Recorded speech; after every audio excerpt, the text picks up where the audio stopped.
Welcome to today's podcast. Today we're going to be talking about why it is that we get attracted to the people we get attracted to. Yeah, so you might find that you are very often drawn to people who are not actually very good for you. You might find that you find somebody who's actually quite dismissive of you, for example, or not that kind to you, really super attractive. And I can actually recall many incidences in my younger years, in my 20s in particular, where I was really drawn to these kind of guys who weren't actually very available to me. This sort of, they're kind of quite unpleasant sometimes, but they were always the more aloof they were, the more I wanted them, something like that.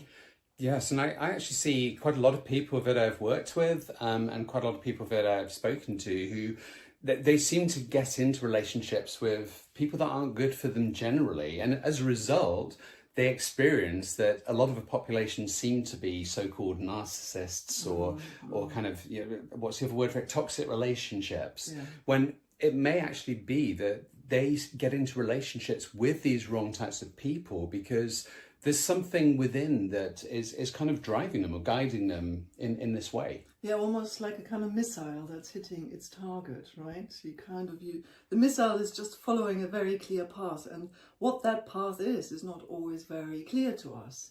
And of course, there are many theories about this. There are lots of theories. There are, for example, theories from biology which explore why we're attracted to certain people. They talk about chemicals, they talk about genes, they talk about all sorts of factors. So there are many different attempts at explaining this phenomenon of what kind of draws us into somebody in the first place. But I think what we're talking about today, of course, is the perspective from a psychotherapeutic point of view that draws us to somebody, which is kind of the idea of unfinished business from the past. Yeah, and I mean, some of those different perspectives actually do align. So some of therapy is actually, some of it draws things from the biological perspective too. So it depends on the approach. But absolutely, and why on earth would you keep going out with somebody that treats you badly? Why would you keep going with somebody that kind of puts you down or is very dismissive? I mean, it seems like a really odd thing when you think about it, doesn't it? Yeah, and of course there are explanations here that we want to explore today, which are these kind of unconscious factors that kind of play out in your partner choice that makes you attracted to someone else. And very often, I mean, one of the theories that is often explored is that we are drawn to people who offer us a possibility to complete our unfinished business. So whatever we experienced in our childhood wounds that we had, for example, parents who weren't very attentive, we try to fix in our romantic relationships. Well, we try to fix it in other relationships too, but mostly in our romantic relationships because they are the closest experience that we can recreate to the experience that we had in our parental relationships. Yeah, so it's the sort of, as well as aligned to that is we look for what's familiar. So, it's the unfinished business, but also we're used to certain patterns. Those are sort of things we associate to what is in a relationship that's familiar. So, for example, if you had to constantly look after one of your parents, maybe one of your parents was unwell, or even a parent was an alcoholic or a drug addict, and you had to constantly be looking after them, there's that sense that in that relationship, it's always about looking after the other person. And so it may be that in later life that's what's familiar to us. We end up finding somebody we want to look after or maybe save because maybe we're trying to save our parent. Maybe we were trying to, kind of solve their problems. So we find somebody who is potentially has quite a lot of problems, and we basically want to help them. We want to try and solve them, but in reality, it's something that really is impossible. Yeah. So what you're describing is that the idea of recreating these old patterns, these old templates that we have about relationships. So because of course we learn everything we need to learn about relationships initially from our primary caretakers. They teach us how this works, this whole business of relationships. We don't really learn about it at school, do we? Well, we should. I think it should be a subject at school, really, relationships and how to kind of conduct yourself and what healthy relationships look like. But we don't. So we learn it from our parents. We learn it from Siblings, to some extent, we also learn it from other people who are important, maybe authoritative figures in our life. So we have these templates, we have ideas about how we conduct ourselves, we have ideas about if person A does this, then person B responds like that. So we learn all these kind of patterns, we soak it up, don't we, with our mother milk, so to speak, without much reflection as a child. Yeah, I think also to add to that, places that we learn about relationships are sometimes giving us a very false perspective. So, I mean, I think a lot of the unconscious learnings are from family, but we also learn from media. So, you know, sort of novels, those Hollywood novels or Disney novels where, you know, you find the Prince Charming or Princess, I'm not sure what the opposite is called now, but yeah, and it's like you're looking for that true love, which gives you that idea that, you know, you go through these struggles and, you know, you kiss some frogs and then suddenly you find that amazing person. Like there is this one person that's destined for you, and when you find them, everything will be wonderful. And that's reflected in lots of books as well. And also, I mean, even more problematic in some ways, I think, is all of the different media like films, music, and different things which give a totally different impression on what you should be doing in relationships. You know, that even crosses into the sort of some of pornography and things where people feel the pressure that you should be doing certain things in a relationship if your partner wants you to.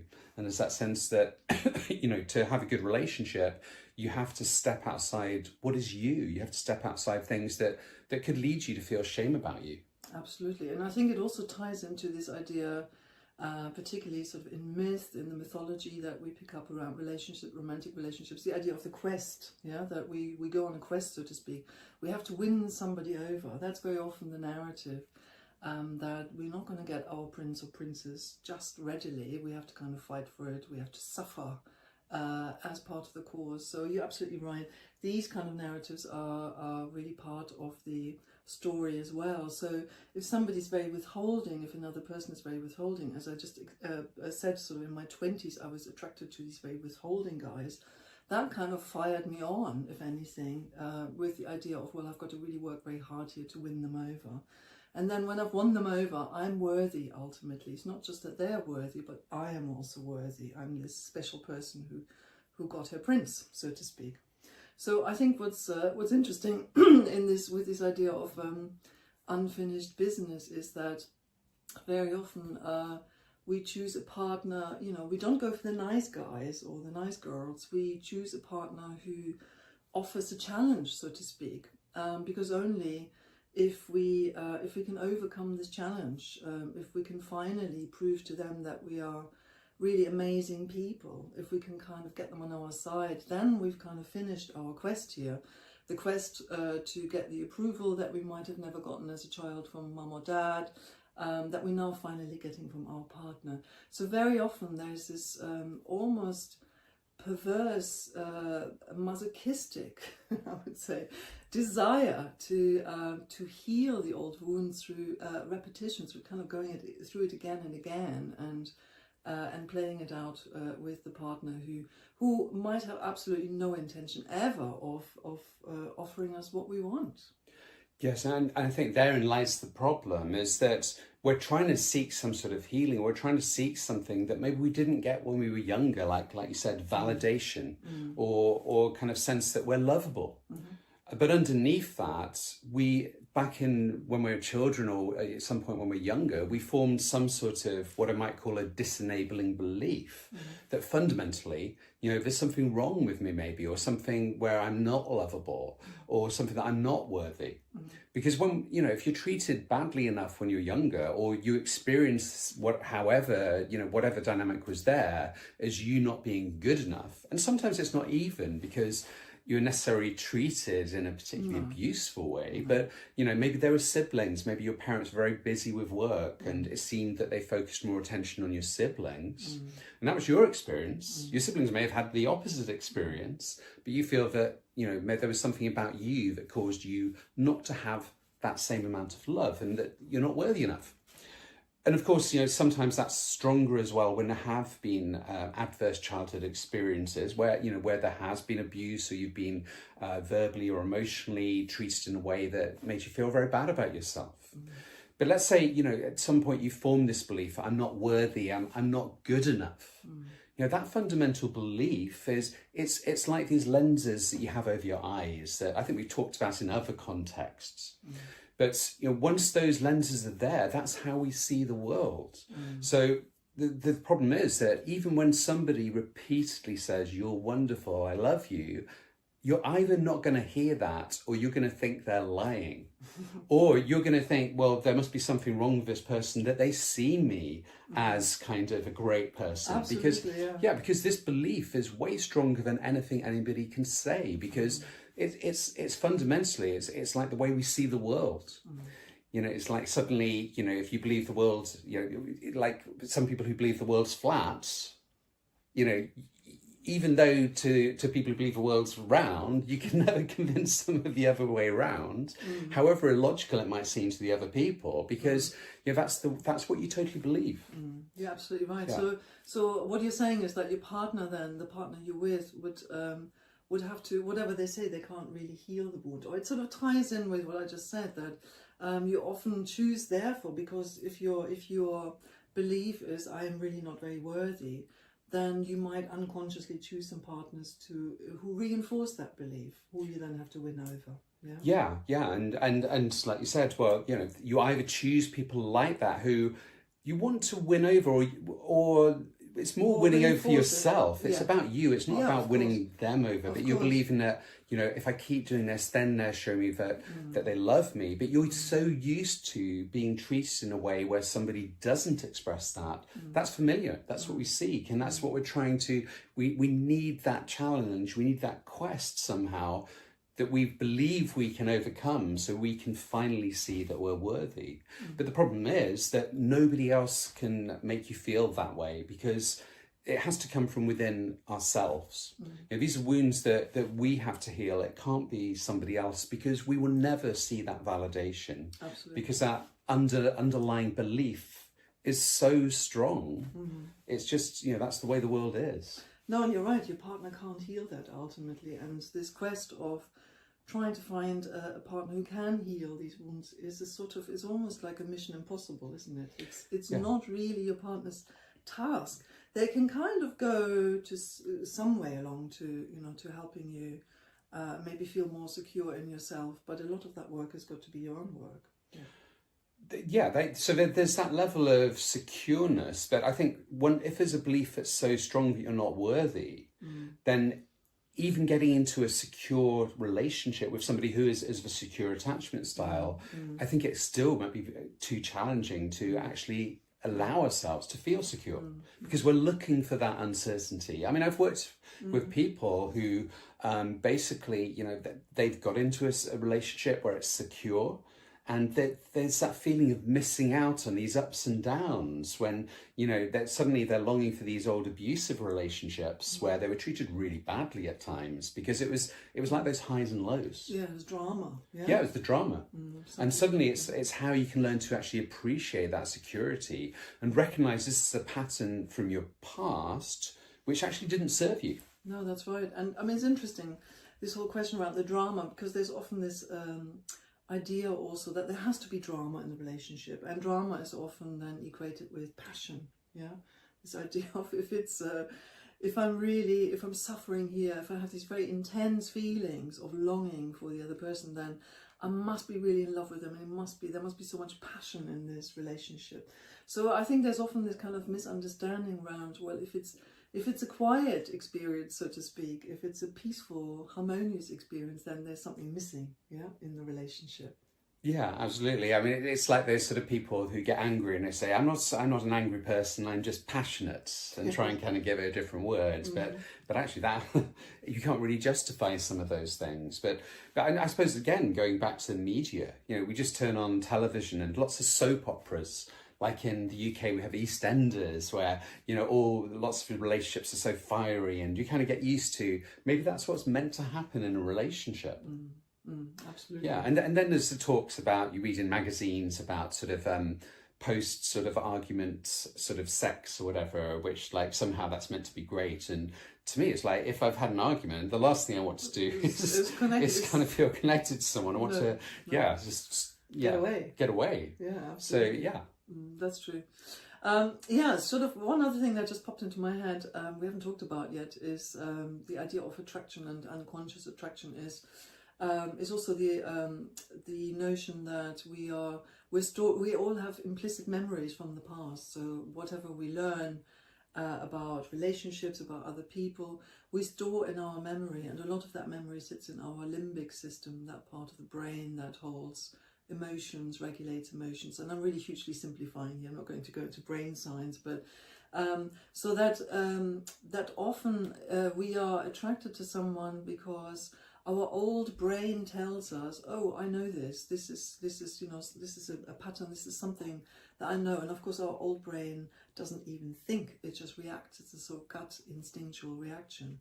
And I think what's also relevant within this context is that from the perspective of the brain, there is no distinction between past and present. So our limbic system doesn't distinguish between then and now. So what happens now is just, or what happened then is just as relevant as what happens now. So we're just reactive. We are reactive without being reflective. We're just responding to a situation or a person without using that newer part of our brain, the neocortex, the bit that, the part of the brain that enables us to reflect, to think, etc. So this is kind of the sort of takeaway message really from our podcast here, isn't it? That we need to use that part of the brain that enables us to step back a little bit and to think, what's going on here? Why am I so attracted to this person? What are the qualities in this person that I recognize? What are the qualities, the good qualities and the bad qualities? So one exercise, for example, that I often invite my clients to do is to write down positive and negative and qualities of the primary caretakers, mum and dad, combined as a composite. Don't distinguish between mum or dad, just both of them together. So what are the positive qualities? What are the negative qualities? And what clients are often quite surprised by is that the qualities that they've written down are very much the qualities that they are seeking in their partners now. So they're looking for partners who offer the good, the bad, and the ugly, not just the good. That's the bit that people often find surprising. So that might be something that you can see in terms of that you can experiment with, just to write that down. Or another thing that I ask clients to write down is to complete the sentence stem. What I always wanted to have from my parents but never got was, and then think about some qualities, and then see whether this is something that you're still seeking in your current relationships with your partner. Yeah, and I think you have to be really honest about this. And one of the challenges when you write down the qualities about your parents is to really think about what was it really like. Not that idealized view of, I had a great childhood, there were no problems, which is often the sign when there were real kind of challenges. And that's the thing is that when we think about our childhoods, most of us do think, well, it's a normal childhood because it was normal to us.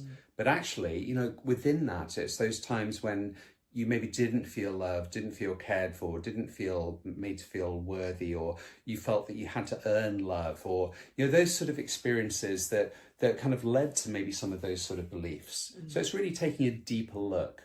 Another thing that you can do is also write down, what is it that you find attractive about people?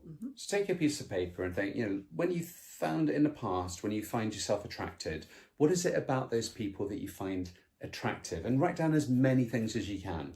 When you think you've written down everything, wait a little bit and write down some more, because it's often those things that come out later that are the real drivers. And then write down, okay, what are the things that about people I don't particularly find attractive, maybe I like, they seem like nice people, but what is it about them that what are the qualities about them? And then starting to notice those qualities about the people you feel really attracted to, do those qualities actually serve you if you're looking and wanting a really fulfilling, happy, long-term relationship? Do those qualities about people that maybe you find a bit dull sometimes, are those maybe the qualities that you'd be looking for in a longer time relationship? Because unfortunately, it's often trying to adjust and seeing that sometimes those things that we found attractive are a bit like fool's gold. Fool's gold, where it's kind of, it looks like gold, it glitters in the outside, so it kind of looks all wonderful and sparkly, but actually within it's worthless, and it kind of, it had nothing within it. Whereas sometimes it's those, it's like, a diamond comes from within coal, isn't it? Or charcoal, I can't remember which. So it's kind of, it comes from within something that looks very, like it doesn't have value, but within that is formed something of true beauty. And I think sometimes it's, seeing that actually some of those qualities that we may not have recognized as wonderful qualities within them could truly be what we're looking for. And that's just something that that's kind of back also to the question of, when you're first finding yourself attracted to someone, you might need to get to know them a little bit better first, don't you? Before you can really make that judgment call maybe of whether this person is a partner who can offer you what you want them to offer you, who can offer you the kind of love that you need. And I think another thing that might be helpful for you is to consider what are the indicators for you that tell you that you are in a loving relationship. So how do you feel when you're in a relationship where you feel loved and cared for? What would you experience? What kind of statements would you write down, for example, that you feel valued, that you have a lot of fun, that you feel relaxed in the relationship, or whatever it is that are indicators for you. So just also think about a little bit about what it is that you actually need. It's not so easy, and it's not easy. I think it's very difficult to decide within one date, for example, whether this person is going to be a good partner for you. I think you can't really tell, can you? I think, that's one thing I was going to say. I think you can't tell in one date. No. And I've heard so many people, and I've experienced this myself, where people may have said, or I've thought, where there isn't that spark. But how has that spark served you in the past? If you've been dating a lot, if you haven't found that relationship, maybe that spark is the issue, because it's that stimulus response that you talked about, that conditioned learning about what maybe would be attractive. But maybe we need to look beyond that. So I think, you have to find, obviously, people that maybe have some similar values, somebody that there's something about them you feel that they might be a good person to be involved with, but you have to give that some time sometimes. We're certainly not going to know in one meeting, probably not two, not for several meetings. So it's giving things time to get to know somebody rather than just relying on that initial impulse, which, that impulse is usually, like we talked about, from kind of misleading kind of learnings from the past. Yeah, absolutely. I mean, it's an interesting question, isn't it? And it's not one that I can answer. I'm sure there has to be also some sort of sexual attraction there that leads you to want to want to meet this person again. I'm sure that's part of that so-called spark. There's something there, and I don't quite know how to describe that. But that's not all. And also, that is a factor, but there's so much more. There's so much more in terms of so many other factors that contribute to building a relationship that's actually ultimately quite fulfilling. And of course, that's an ongoing project anyway. No one partner offers you everything all at once. So that's important. And I think the second message really from this podcast today is to not necessarily look at your partner, the person opposite you, to fix it all, to have this expectation that they heal all the wounds from the past, but for you to work at that, part of that quest is your own quest, an ongoing quest to look at yourself, to see at what you need, to develop more awareness around your behavioral patterns, your relationship patterns, etc. Because a lot of that work a lot of that healing you can do yourself. Absolutely. So I think we've covered everything we're going to say. So please tune in to our podcast next week. We'd love it if you could write us a review. And if it's something you'd like us to cover in a podcast, email us at info@therelationshipmaze.com. And remember to tune in next week.